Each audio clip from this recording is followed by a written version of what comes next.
네, 독립기념일 연휴 잘 보내셨나요? 가뜩이나 더운데 사람들 많이 몰리는데 그런 데 가는 것보다는 뭐 웬만하면 안 나가는 게 좋긴 합니다만은 그래도 좀 사실 좀 이렇게 연휴 뭐 공휴일 이럴 때는 좀 밖에 다녀야 그래야 좀 공휴일 기분도 좀 나곤 하는데 그렇긴 합니다. 근데 뭐 이제 공휴일이지만 뭐 밖에 나가서 좀 즐기신 분도 계실 것이고 또 집에서 그냥 편안하게 쉬신 분도 계시셨을 텐데 일단 오늘은 금요일인데 직장 다니시는 분들은 오늘 하루 좀 더 하루 더 휴가를 내시면은 목금토일 4일간 롱 위켄을 갖고 계신데 어떤 분들은 구독자분들 댓글로 지금 여행 가서 보고 계시다라고 하신 분들도 계십니다. 또 어떤 분들은 출근길에 이제 듣는다 그렇게 말씀하시는 계신데 출근길에 이제 듣는 분들은 그분들은 이제 보는 건 아니겠죠. 운전하시면서 그저 이렇게 틀어놓고 영상을 보지 말고 그냥 소리만 들으셔도 괜찮습니다. 자, 뭐 어제는 하루 잘 쉬시고 오늘 또 출근하시는 분들도 계실 텐데 출근길에 편안하게 들으시면서 편안하게 가실 수 있도록 또 트래픽 걸리면 지루하지 않게 짜증나지 않게 제가 재미있는 스토리로 뉴스를 오늘도 전해드리겠습니다. 자, 오늘 첫 번째 키워드 하고요. 그리고 특히 오늘 또 이 마지막 키워드가 아주 중요합니다. 그래서 이제 끝까지 좀 함께 해주시기 바라겠습니다. 자, 오늘 키워드를 순서대로 소개해드리겠습니다. 자, 첫 번째, 바이든 후보 교체 요구하는 그 연판장이 지금 돌고 있습니다. 민주당 내에서. 자, 두 번째, 민주당 선수 교체 문제 what이 아닌 how입니다. what과 how의 차이 뭐 잘 아시죠? 두 번째로 전해드리겠고요. 그리고 세 번째 키워드는 아메리칸 드림은 꿈인가 현실인가. 자, 여러분들과 함께 좀 대비해서 함께 생각해 볼 수 있는 그런 뉴스를 가져왔습니다. 그리고 네 번째 키워드 시청 앞 교통참사. 한국의 교통사고 알죠? 9명이 사망한 그 참사. 그 시청 앞 교통참사 운전자 첫 번째 경찰 조사 받았다가 이제 키워드인데 뭐라고 답변을 했는지가 좀 궁금합니다. 전해드리겠고요. 자, 그리고 오늘 마지막 키워드는 미국 대선의 때 아닌 보신탕 논란입니다. 자, 바로 갑니다. 첫 번째 키워드, 바이든 후보 교체 요구하는 연판장 돌고 있다입니다. 자, 바이든의 후보 사퇴를 요구하는 일종의 그 연판장 초안이 만들어져서 의원들 사이에서 지금 이걸 사인을 해야 되나 말아야 되나 한번 봐야 되겠다, 리뷰해야 되겠다 해서 지금 그 초안이 의원들 사이에서 돌고 있습니다. 회람되고 있습니다. 민주당 내 한 인사는 모든 사람들이 대선 후보 교체에 대해서 얘기를 하고 있는 상황이다 라고 말했습니다. 모든 사람들이 이제 착각하시면 안 되는 게 모든 사람들이 대선 후보 교체를 강력하게 요구하는 것까지는 아직 아니고 모든 사람들이 대선 후보를 교체해야 되는 것인가 이런 문제를 대화를 통해서 얘기들은 다 하고 있다. 지금 그 정도 수준이다. 그런 얘기입니다. 자, 한 연방 하원 의원은 지난 몇 시간 동안 대의원들로부터 대통령이 물러나기를 원한다라는 말을 여기저기서 사실 많이 듣고 있다라고 말했습니다. 그리고 또 다른 하원의 한 명은요, 댐이 무너지는 것 같다라는 그런 표현을 썼습니다. 하원이 독립기념일 하원은 이제 그 롱 위켄이에요. 네. 직장 다니시는 분들은 퐁당퐁당 징검다리지만 목요일 어제 쉬셨고 오늘은 또 일하시는지 모르겠지만 이 정치인들은 롱 위켄인데 쫙 쉽니다. 언제까지? 일요일까지. 그리고 이제 월요일 날 집합하고 화요일 날 전체 회의가 있습니다. 자, 그래서 하원이 독립기념일 휴회를 끝내고 다음 주 화요일에 전체 회의가 열리면 바이든 대통령의 거취 논의가 자연스럽게 수면 위로 떠오를 것이다 라는 전망이 나오고 있습니다. 실제로 하원에 하킴 제프리스 하원 원내 대표가 있는데요. 이 사람이 말하기를 관련 의견을 지금 수렴하고 있다 라고 말했습니다. 자, 이와 관련해서 이제 폴리티코는 많은 사람들에게 이제 오는 월요일 8일이 비공식적인 데드라인으로 다가오고 있다라고 말하고 있습니다. 왜요? 다음날 화요일 날 전체 회의에 모여서 무언가를 결정할 수도 있으니 그 전날인 8일까지 어느 정도 마음에 좀 결심을 하고 와라. 뭐 이런 거죠. 그래서 데드라인은 화요일이 아니라 월요일이다. 그런 얘기입니다. 이 하원이 독립기념일 휴회에서 복귀해서 이제 의원들이 한 곳에 다시 모이는 만큼 단체 행동에 들어갈 가능성도 조금은 있다라고 보시면 되겠습니다. 뭐 그렇지만 이게 쉬운 일은 아니에요. 한 나라의 대선 후보를 TV토로 한번 잘못했다고 하루아침에 바꾼다는 건 쉬운 일은 물론 아닙니다. 하지만 지금까지 보지 못했던 그런 분위기가 만들어지고 있는 것도 그것도 사실입니다. 자, 이와 관련해서 악시오스라는 매체는요, 다음 주 화요일인 오는 9일 정례적인 하원 민주당 의원 회의가 종합회의가 잡혀 있어서 이 자리에서 분명히 바이든의 대선 출마 여부, 그 문제에 대한 논의가 이루어질 것이다 라고 전망을 했습니다. 미국의 주류 언론사들에게 사퇴 목소리도 거셉니다. 이미 그 며칠 전에도 전해드렸습니다만은 전해드린 내용을 쫙 좀 종합을 해보면 이렇습니다. 자, 먼저 일간지 보스턴 글로브.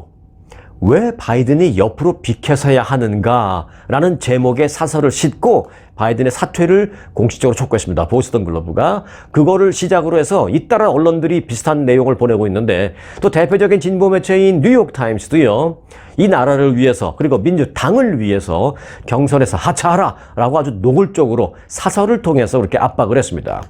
그 영향력 있는 지역주 중에 하나 중에 애틀란타에 있는 애틀란타 지역지긴 하지만 사실은 전국지 못지않은 영향력을 갖고 있어요. 그 애틀란타 저널 오브 컨스티튜션이라는 그 신문인데요. 그 편집진 전체 회의를 통해서 결국은 우리도 신문사의 입장을 정하자. 그래서 이제 결정을 했습니다. 어떻게 정하냐? 바이든의 후보 사퇴를 공식적으로 요구하는 입장으로 결정을 해서 신문에 그렇게 내보냈습니다.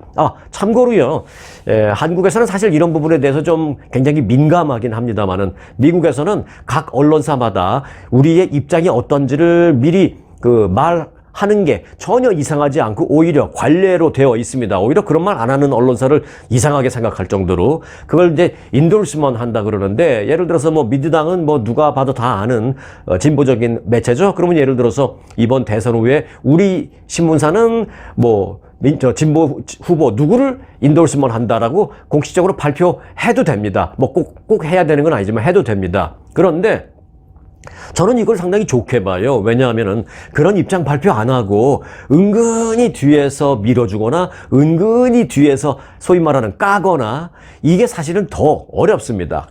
당사자 입장에서, 당하는 사람 입장에서는. 그래서 예를 들어서 뭐 뉴욕타임즈다. 그럼 우리는 진보 매체입니다. 그리고 우리는 이번 대선에서 민주당 후보 누구를 인도스먼 합니다. 공식 지지합니다라고 딱 발표를 해놓고 기사를 쓰면 그 뉴욕타임즈를 접하는 많은 사람들이 이 신문사는 그 진보 신문사니까, 또 그리고 바이든을 공식적으로 인도스먼 한 신문사니까 당연히 바이든한테 좋게 쓰겠지라고 감안하고 그 언론을 접하는 겁니다. 그러니까 오히려 일반 대중이 그 매체를 접할 때 무언가 감안할 수 있는 기회를, 자료를 주는 거죠. 예, 뭐 CNN, 뉴욕타임즈, 그리고 뭐 예를 들어 보수적인 매체다 그러면 뭐 팍스 TV, 블룸버그 통신 이런 데 또 보수니까 공화당 쪽의 후보에 대해서 뭐 인도스먼 한다든지, 이게 꼭 대선뿐만이 아니라 일반적인 뭐 연방 의원이나 지역구 의원을 할 때도 똑같이 그렇게 인도스먼 합니다. 그렇게 참고해 주시면 좋겠는데, 그럼에도 불구하고 지금 보수적인 매체라고 하는 뉴욕타임즈까지도 바이든의 후보 교체, 후보 사퇴를 공식적으로 요구했다. 이런 거는 좀 우리가 그냥 간과하기는 좀 어려운, 상당히 좀 무게감 있는 사안이다. 그렇게 볼 수가 있겠습니다. 자, 두 번째 키워드로 가겠습니다. 민주당 선수 교체 문제는 what이 아닌 how입니다. 요거는 이제 제가 만든 제목입니다. 제가 이제 돌아가는 걸 이렇게 보니까 지금 민주당에서는 바이든의 후보 교체를 원하는 마음들이 다 있구나, 이걸 느꼈습니다. 그러니까 what이라는 것은 뭐냐면 바이든 후보 교체를 요구할까 말까, what 할까 말까, 교체를 내려오라고 말할까 말까, what이 지금 문제가 아니고요. 교체하라고 다 말하고 싶습니다. 그런데 문제는 how라는 것이죠. 어떻게 말하지? 그겁니다.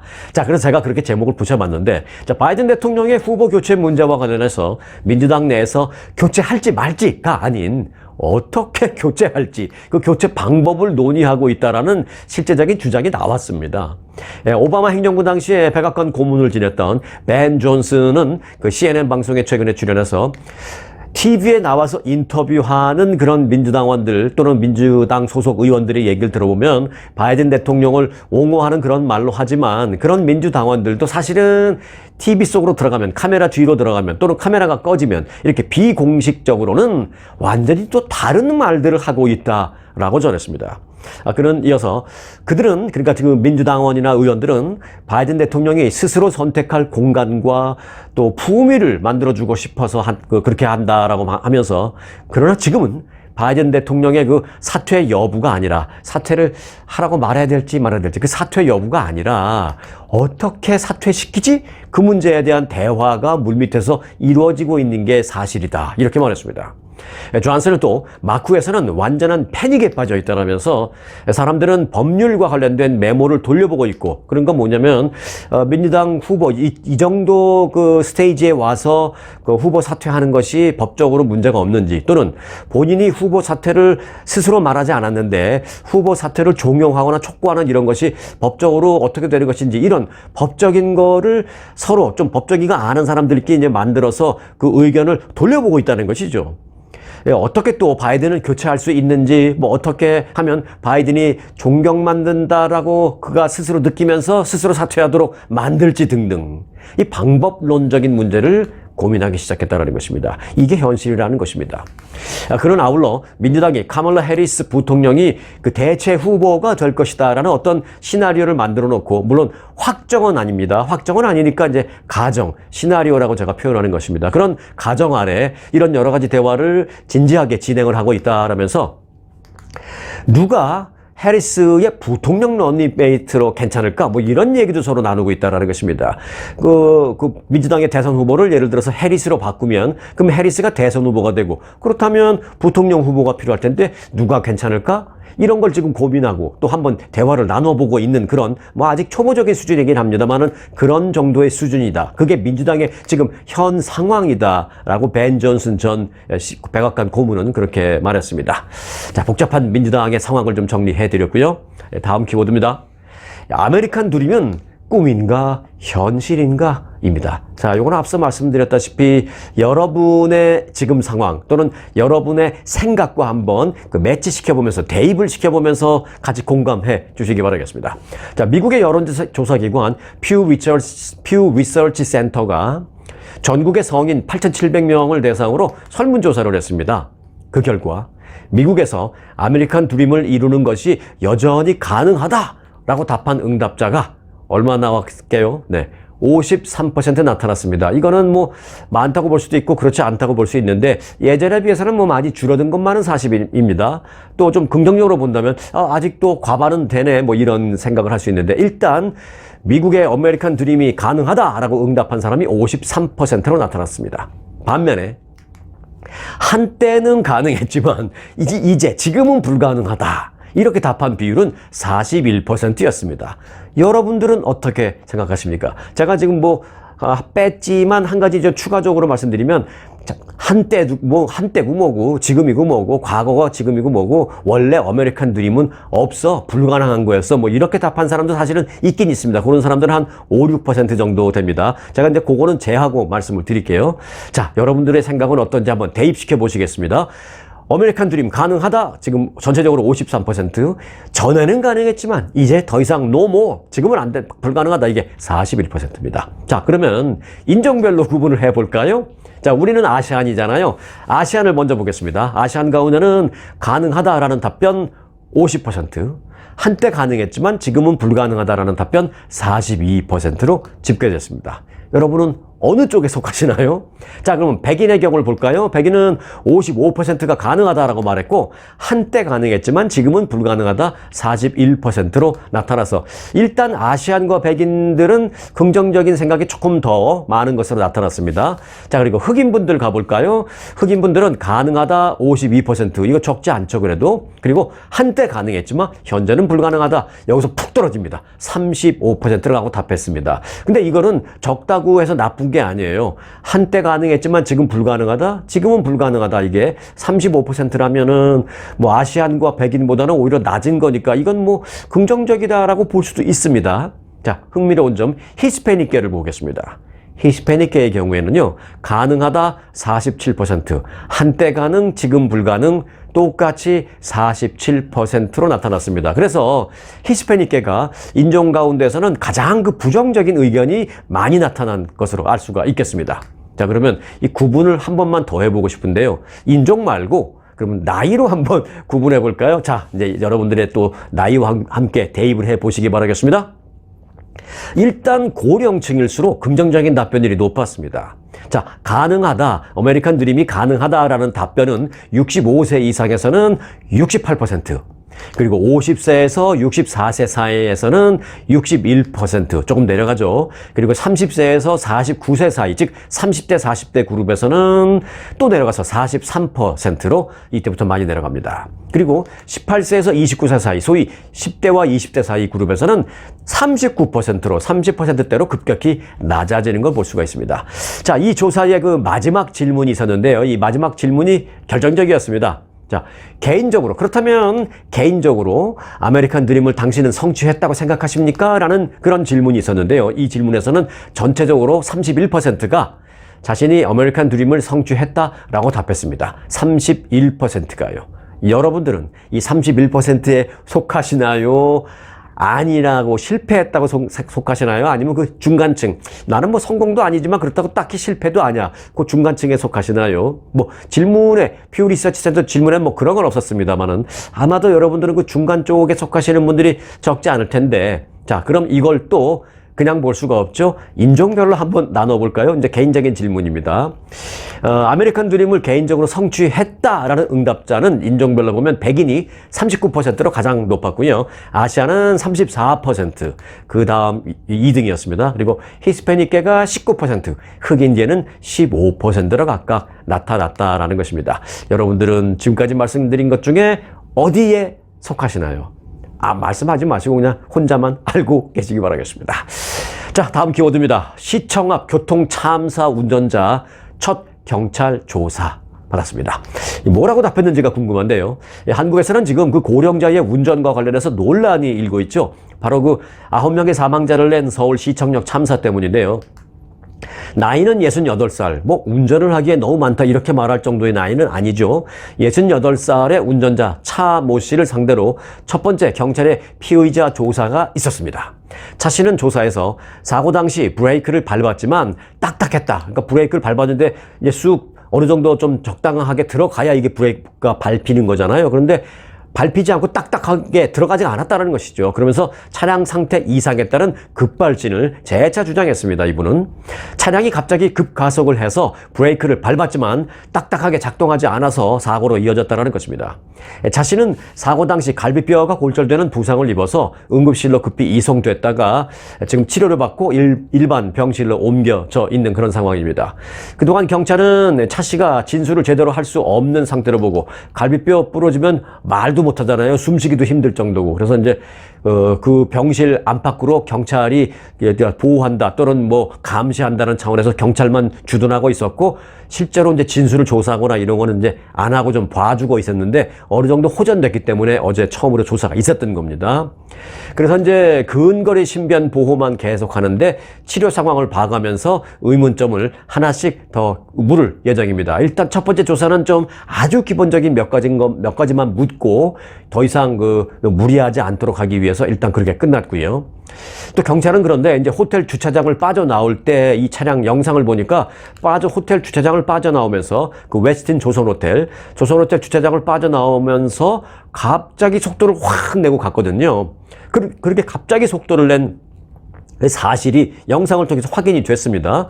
그런 만큼 당시 왜 그렇게 갑자기 가속했는지 그 이유와 차 안에서 무슨 돌발 상황이 있었는지 여부, 이 부분과 관련해서 이제 많은 네티즌들이 뭐 부부싸움한 거 아니야 뭐 이런 얘기를 하는데, 우리는 이제 확인된 거 아니면 믿지 말자고요. 그래서 이제 차 안에서 무슨 돌발 상황이 있었는지 그런 여부, 또 아니면은 차에 타기 전에 뭐 무슨 일이 있었는지, 또 주변의 상황에서 어떤 일이 있었는지 그런 것에 대해서도 두 번째 조사에서는 그런 질문을 할 예정이다라고 밝혔습니다. 그리고 이제 호텔에서 확 그 길을 건너가면서 진입했는데 그 진입한 도로가 역주행을 한 거잖아요. 이쪽 나와야 되는 건데 들어가 버렸잖아요. 그래서 이제 역주행을 하면서 갑자기 인도로 이제 여러 사람을 막 치우고 사고를 낸 후에 나중에는 인도로 방향을 틀어서 섰습니다.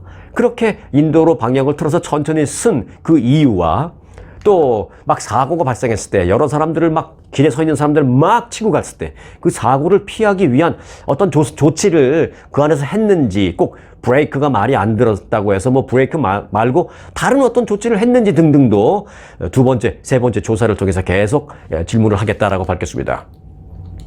자, 이번 사고는요, 그런데 한국에서 이 급발진 여부를 떠나서 뭐 급발진 했는지 안 했는지는 이제 더 조사를 해야 되니까 그 급발진 여부를 떠나서 고령자에 대한 운전면허 지속 여부 이것에 대해서 지금 논란이 크게 일고 있습니다. 이번 사건을 계기로.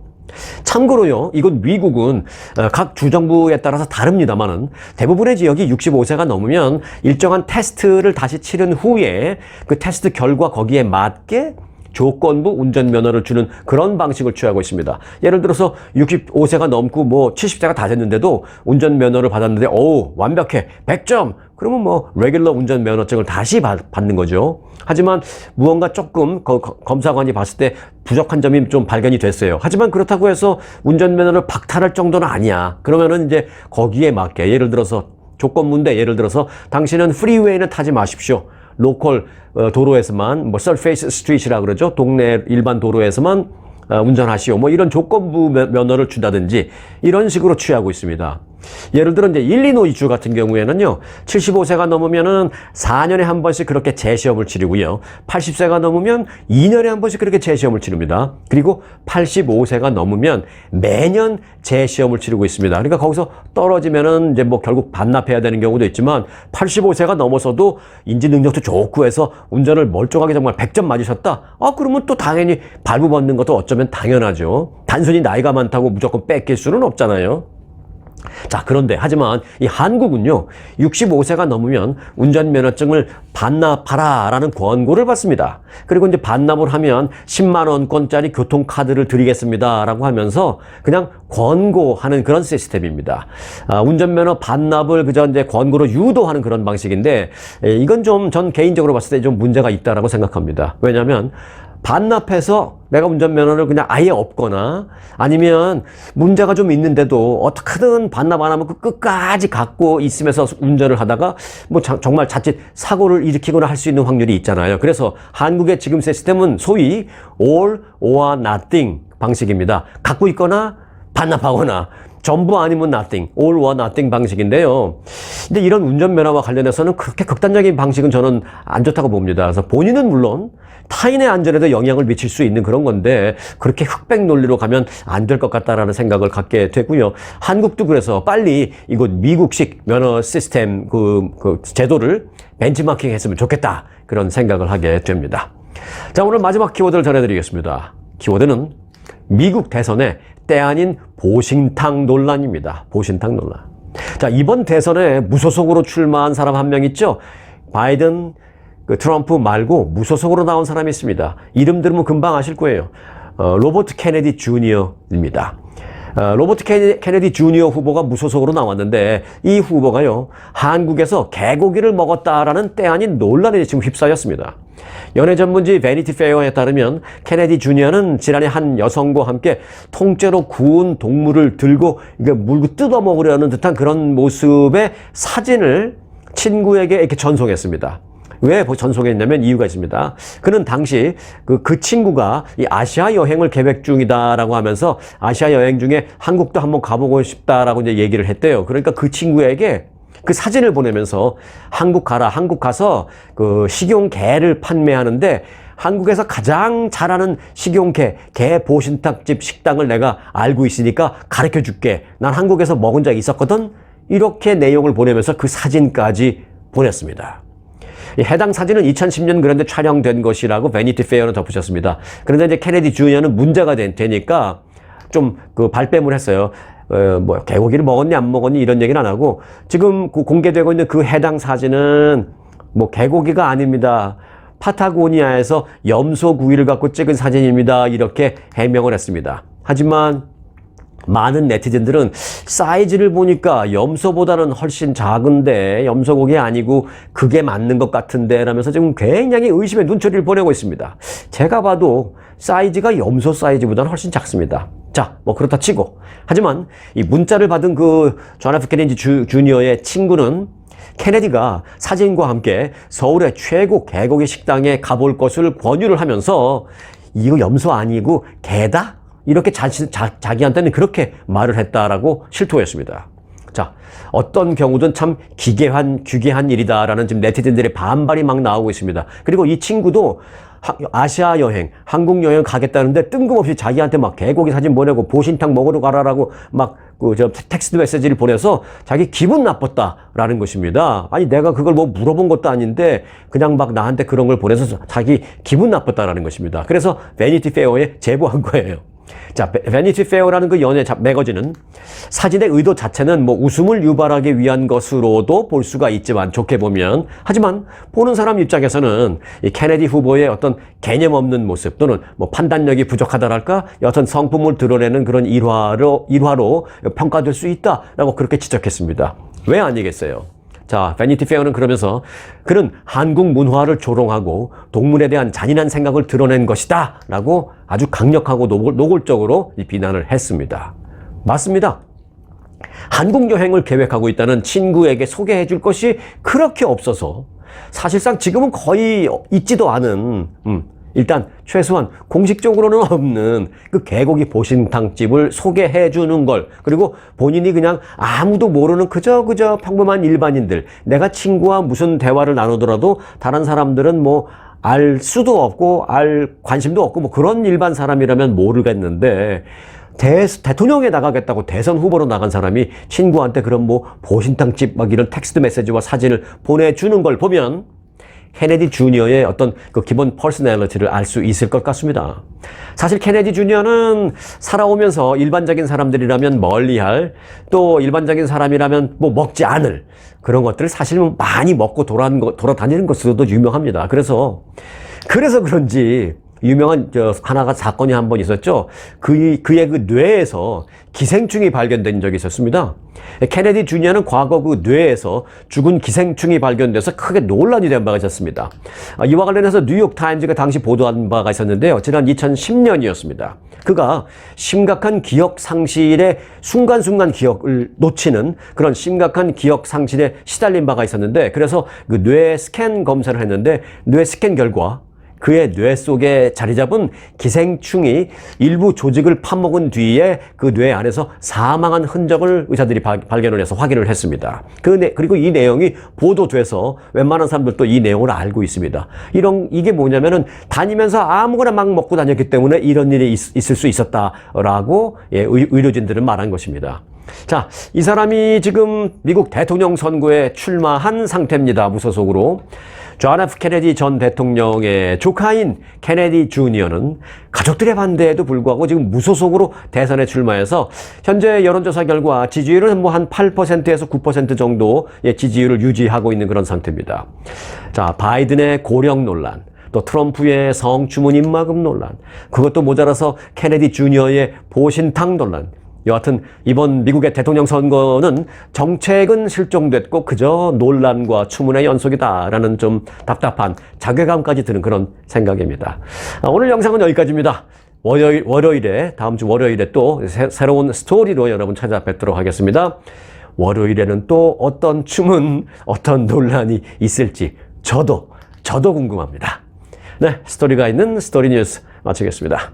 전문적인 리서치와 차별화된 접근 방법, 이경희 이민법 변호사, 투자이민의 EB5의 풍부한 경험에 이경희 변호사와 체계화된 멘토 시스템으로 철저히 교육받은 직원들이 여러분의 이민법 케이스를 도와드립니다. 이경희 변호사 사무실은 한 번 맡은 케이스는 끝까지 책임집니다.